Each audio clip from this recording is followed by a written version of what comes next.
नवीन ठकराल जी।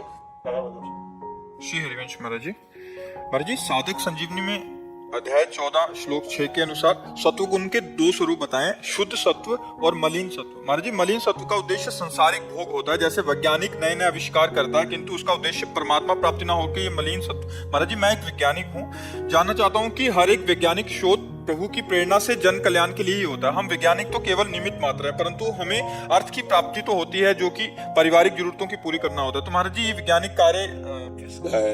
यदि हम उसे भगवत भाव में ले लें, सारा खेल भाव का है। जैसे हम एक रसोई तैयार करते हैं अपने परिवार के पोषण के लिए, तो वो भक्ति नहीं हुई, वो भगवान की प्राप्ति कराने का हेतु नहीं हुआ।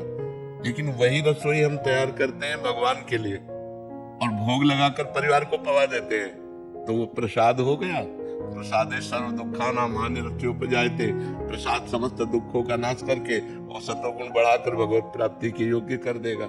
ऐसे ही हम जगत मंगल के लिए, जगत सुख के लिए नवीन नवीन आविष्कार, जिससे हमारे समाज को सुख पहुंच सके और उसके द्वारा हमें अर्थ प्राप्त होता है, अर्थ से परिवार का पोषण होता है।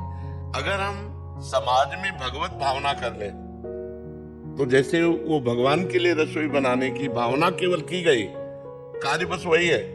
पहली थाल भगवान को भोग लगा दिया और सब मिला करके सबको पवा दिया और वो प्रसाद हो गया। तो ऐसे ही हम जो भी आविष्कार कर रहे हैं, वो हम अपने समाज में भगवान की भावना करके कि मेरे भगवान सबके अंदर विराजमान है, उनको सुख मिलेगा। भगवत भाव, अच्युत भाव युक्त होते ही एक साधारण क्रिया भी भगवत प्राप्ति करा सकती है। और अच्युत भावना विहीन साक्षात ठाकुर जी की सेवा भी आपको संसार में फंसा सकती है। कैसे? जैसे ठाकुर जी का हम श्रृंगार कर रहे हैं, हमारे अंदर भावना है कि आप आओगे, 4 लोग आएंगे, प्रभावित होंगे, तो वो आएगा, लेकिन आपकी भक्ति नहीं बनेगी। और मेरे लाडले का श्रृंगार हो रहा है, मैं अपने प्यारे को सुख पहुंचाने के लिए श्रृंगार कर रहा हूं, वो भक्ति हो गई। भक्ति दिख रही है, पर भावना सही ना होने के कारण वो भक्ति नहीं बनी।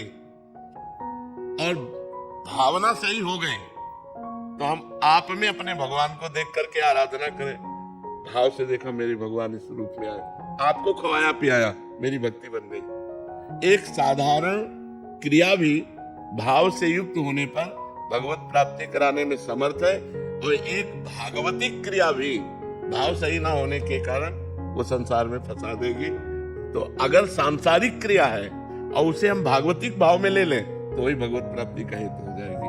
तो नाम जप करते हुए सब में भगवत भावना करके जो हम आविष्कार करें, समाज रूपी जनार्दन रूपी भगवान की हम सेवा कर रहे हैं, तो इसी से भगवत प्राप्ति हो जाएगी।